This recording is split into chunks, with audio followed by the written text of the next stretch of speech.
И като съм тръгнала да се маскирам на красива, мисля да продължа с разкрасяването си и в неделя, когато в София ще има едно много интересно женско събитие, което ще се проведе за първи път.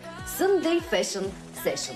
Как да бъдем модерни в ежедневието без особени усилия? Как с малко дрехи да съставим правилните комбинации за съответния случай? Кои са кройките, които ни подхождат спрямо фигурата? И как да превърнем старите си дрехи в ефект на нова визия? Всички тези и още много подобни въпроси ще намерят своя отговор на премиерната модна трансформация Sunday Fashion Session. Събитието ще започне в 10 часа в неделя и ще се проведе под формата на курс в 3 части в рамките на деня. Разкрасителна, теоретична и практическа.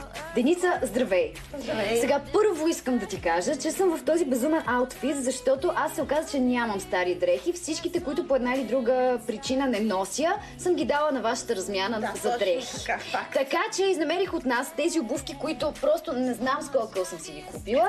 Това сако, което от съседа го взех, защото както виждаш не е по мой размер. И това от нафталина извадено текстилче, от което знам, че ще направим нещо много интересно. Кажи ми всъщност как ще протече и събитието, на което ще правите всички тези демонстрации. Всеки ще може да донесе свои дрехи, които иска да преобрази, прекрои, украси, както ти си донесла твоите дрехи.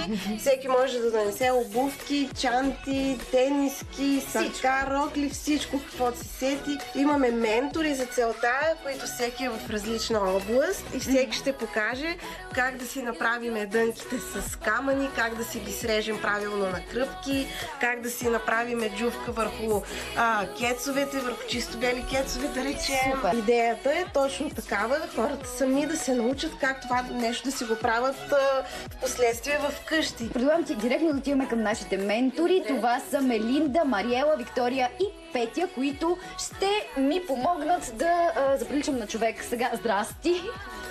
Ти какво ще ми направиш сакото на нещо, нали така? Това, което ще направим, да направим това сако в рокля.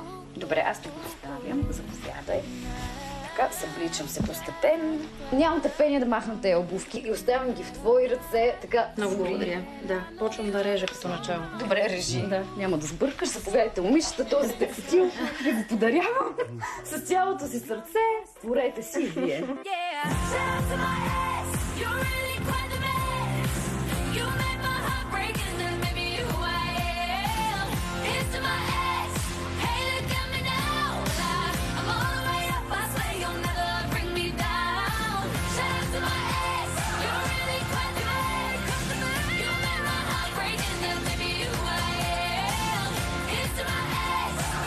Чувствам се като след пълна промяна или като участник в мисия красота. Сега обаче се запътвам към студиото заедно с аутфита си и с менторите, за да видим как ще се справиш ти с една такава задача, а може да вземеш и за инепчето, че ще свърши на нея работа за рубриката.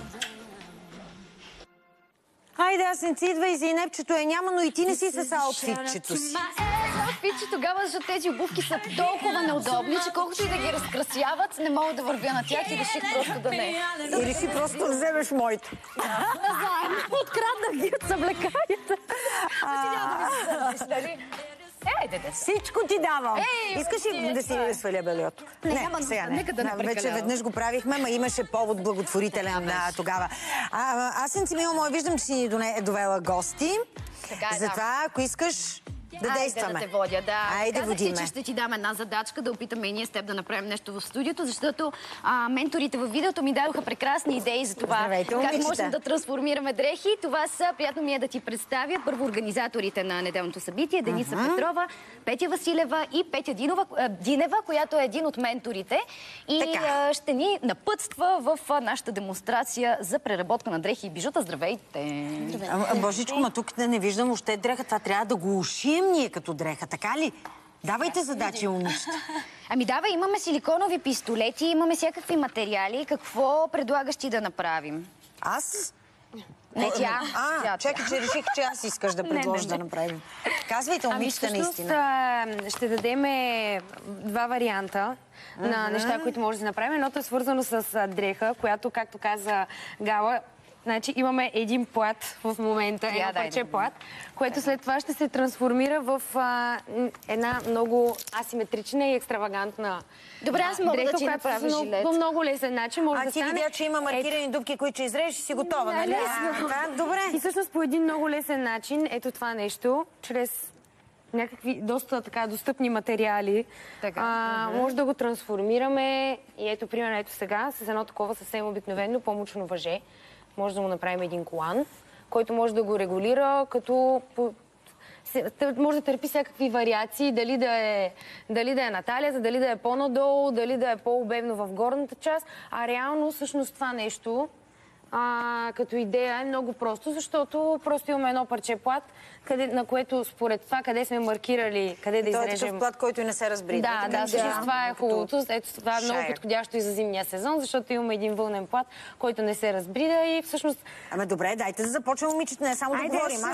Аз какво да направя? Аз мисля, че задача ще ни... Става дума за трансформация на дрехи и наши стари неща. Аз ти дам тази шапка, ти да я трансформираш, аз ще си режа. Ами ето, аз съм ви донесла един пример. Значи, ако имаме една такава шапка, която... ножица имаме ли? Да, имаме ножица. Ето тук. Момент. Ако имаме една такава шапка, която в принцип изглежда абсолютно изчистена и в случаят си представим, че ние искаме да трансформираме, защото ни е писнала от години наред да я носим. В случая, ето аз ви показвам един пример, в който ние може просто по най-лесния начин да изрежем периферията й под форма, която ние си представяме. Ти тази малко като червената шапчица си я изрязала. Може и така да интерпретираш. И в случая, примерно, или с остатъка, или с други допълнителни материали, както в случая аз съм ви донесла разни шнурове, въжета, или допълнително разни алтернативни материали, които може да се използват в декорация и да си направим ето такъв примерно вариант, който вече сме се разнообразили старата шапка. Гала, заповядай и започвай да твориш ти. Ето, например, този най-обикновен шал е оплетен. Това на Асия текстилчето ли е или друго? Да, това е половинката от текстилчето на Асия. Да покажеш това как се плете. Гала, дай, мила. Дай ръцете, да видиш сега тук какво си сътворих аз. Гледай колко съм добра. Майко, аз съм родена шивачка. Ти направо какво нещо. Гений, казвам. Много е готино. Какво чакай, само че един конец ти е останал. Добре, сега ще трансформирам. Между другото, Деница, все пак кажете ми... измислиш и някакъв колан. Добре, аз сега ще си помисля нещо за колан. Деница, може да ни кажеш за това, че всъщност всички... мога и брошка да му сложа, ако искам. Мога, каквото си искам. Да, сега ще заметнем. Сега ще направя и брошка. Но исках да попитам Деница и Петя, които са организаторки, за това, че в крайна сметка, както всички събития, които вие организирате, и това подкрепя благотворителна инициатива за едни талантливи деца в Смолян, нали така? Да. Разкажете ни повече. Както всеки път, ние се ангажираме и с благотворителна кауза, като този път АУС са нашите партньори и Петя може да разкаже повече за нашата кауза. Какво ще рече? Кои са АУС? АУС е неформален център за образование. В случая те подкрепят една кауза. В страната има около 14 училища за приложни изкуства и едно в Смолян. Те го подкрепят. Децата там изработват различни брошки, бижута, аксесуари и такъв тип неща. В случая ще участват на един базар в Берлин, края на този месец. Ако не се лъжа, трябва да е тези дни, следващата седмица. И там ще се продадат въпросните материали. На нашето събитие хората могат да дарят средства, за да може да бъде спонсорирано това обучение или да си закупят част от техните бижута и изработени неща. Супер! Добре, значи, освен да дойдем и да си направим... Ама ти какво искаш да направиш? Аз ти правя колан. Ма така не можеш да го направиш, то ще се развие. Ама аз не разбирам, ти вместо ми даваш акъл, защо не вземеш малко да заработиш? Какво да работя? Направих си шапка. Може да изрежеш нещо по периферията и да направиш... Симпатична ми стана момичета, нали? Да, много си сладка. Виж, освен всичко ти е в тон, в беж и сиво си. И сега ще ми сложиш и колан беж. Аз искам обаче да си сложиш после бялата, след добре, ще си сложа бялата. Дай сега бялата. Защото просто ти хареса цялата лека, така я дръж. Я някой да скрои, който има повече усет към тия работи, защото айде скройте ме. Така, заповядайте. Преди маничко ми предлагаха да се продавам, защото благотворително да се продавам. За сега да ме скроят. Виж, какво важното е да си на пазара. И цената ти да е висока. Всичко е станало. Не е толкова важно. Сладка. Да, така има алтернативи. Да, момичета. Ето те, почти съм готова. Тук отпред добре ли съм? Аз повече ще харесвам без колана, честно казано. Може би, защото идва повечко. Ами, защото има творци тук. Ти как ме харесваш, няма никакво значение. Така, добре, заповядайте. Вижте, тя е на Ню Йорк Fashion Week в момента. Гала, вземи своите 2 минути слава. Взех. Чудна си, добре, харесвате. Хубаво, момичета. Каза ти, Деница, че може на това събитие да ни покажете и как да си изрежем кръпки на дънките, ако са ни протрити. Изобщо да си направим тотално различно. Всичко трябва да се ползва. Разбираш, сега тук може да ми залепиш на краката тези 2 парченца. И всичко ето сега да си представим, ето по-отдалече, защото сега клеча, за да се захванат, иначе... Да. Така де, но виж, те са направили готини такива плетки от шалове. Да. Ти можеш ли да ми покажеш как си го заплела всъщност? Я дай от това шалче, Гала. Как ни развали декорацията? Извинявай, Гала, почти ми време. Но просто ми е интересно, защото е симпатично това нещо. Идеята на курса е всеки да си донесе свои стари дрехи или такива, които харесва, но са му омръзнали и да дойде и да ги трансформира. Като за целта ние ще имаме всякакви материали, всичко необходимо, за да може това да се случи. Нашите ментори ще отговарят за чанти, за обувки, за дрехи, за бижута. И бижута, нали? Да, може да си направиш каквото пожелаеш бижута. Само да покажем, тук има такива с въжета бижута направени. Бижута. Но и нещо друго, между другото, което Деница ми спомена, как да капсулираме гардероба си. Какво значи това? Защото да си капсулираме гардероба.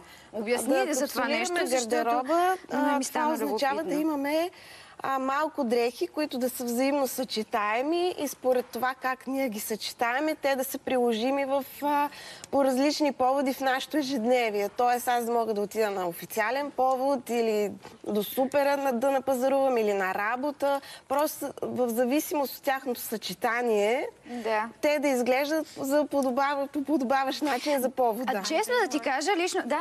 Извинявай, че те прекъсна. Само да имаме една основа на гардероба и да може всеки сезон да добавяме детайли в нея, а не всеки сезон да сменяме според тенденциите своя гардероб. Което е прекрасно, защото модата ще умре. Ако така правим, нищо не добавяме всеки сезон, дайте по-малко да добавяме.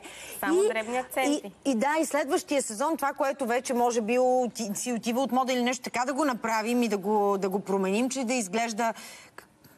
Ми направихте добре. Ще вече се справят. Рече тя.